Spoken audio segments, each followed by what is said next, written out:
Faut trop que je vous raconte comment je me suis lancée sur les réseaux. C'est une question qui revient énormément et je vous ai jamais répondu à ça, donc aujourd'hui c'est le moment. Moi il faut savoir que je me filme depuis très très jeune. Je crois que j'ai eu mon premier téléphone genre en 6ème et dès la 6ème j'ai commencé à me filmer, à faire des vidéos YouTube, des TikTok et tout, même si ça restait privé parce que je ne le postais pas. Je me faisais trop passer pour une influenceuse, je m'emballais moi-même mes colis et tout et je faisais des vidéos en faisant croire que j'avais reçu ça par les marques, pardon. En fait moi j'ai toujours fait ça pour le plaisir et je préfère faire cette vidéo parce que je sais qu'il y a beaucoup de personnes qui veulent se lancer uniquement parce que ça rapporte pas mal d'argent. Mais pour que ça marche, je dirais qu'il faut déjà avoir la passion et pas seulement l'envie d'avoir de l'argent parce que sinon ça ne marchera pas. C'est pas aussi simple qu'il n'y paraît parce que c'est vrai qu'en 6 mois il y a des personnes, elles arrivent comme ça, on les connaissait pas et d'un coup elles deviennent genre hyper connues. Même si ça a été facile pour certaines, il faut savoir que pour moi ça a pas du tout été simple. Là où j'en suis aujourd'hui, pour moi ça a vraiment été du travail. J'ai vraiment dû bosser dur parce que tout n'est pas arrivé comme ça. D'ailleurs je ne regrette absolument pas tous mes efforts quand je vois ce que l'influence peut m'apporter dans la vie, clairement. En fait moi ce qui s'est passé c'est que de base sur les réseaux je postais que des trucs ridicules. Au début c'était vraiment pour me défouler parce que je postais juste des TikTok visés. Il y avait rien de concret, c'était pas vraiment du travail, c'était juste un loisir clairement. Après j'ai été très fan d'un TikToker et d'ailleurs beaucoup m'ont connu grâce à lui. J'ai vraiment commencé à percer sur les réseaux grâce à Ryan HBR parce que j'avais un compte fan de lui.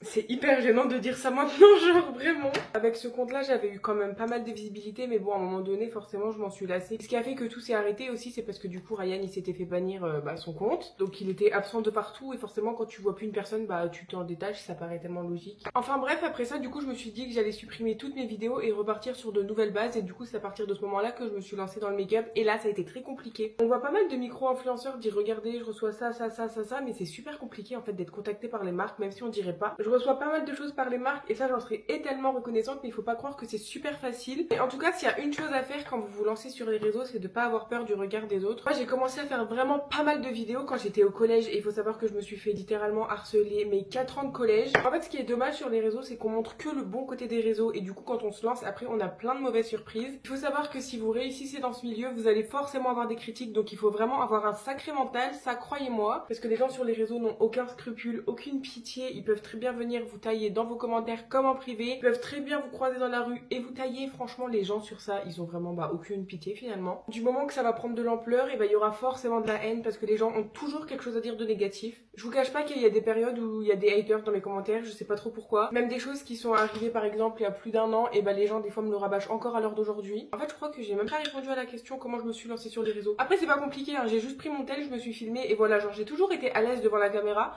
donc j'ai eu aucun souci à poster mes vidéos, ça a pris de l'ampleur, j'étais trop contente et basta. En vrai quand t'es sur les réseaux il y a vraiment tellement de points positifs mais il y a aussi beaucoup de points négatifs et c'est pour ça que j'en parle aussi. C'est pas pour vous démoraliser ou vous décourager, c'est juste pour vous dire vraiment la vérité. Il faut bien quelqu'un qui vous dise les mauvais côtés des réseaux parce qu'il n'y a pas d'école pour ça donc je me dévoue. Aujourd'hui je crois que j'ai pas envie de mettre de mascara et là il fait tellement chaud dehors. Enfin bon tout ça pour vous dire que les réseaux c'est pas toujours un monde facile.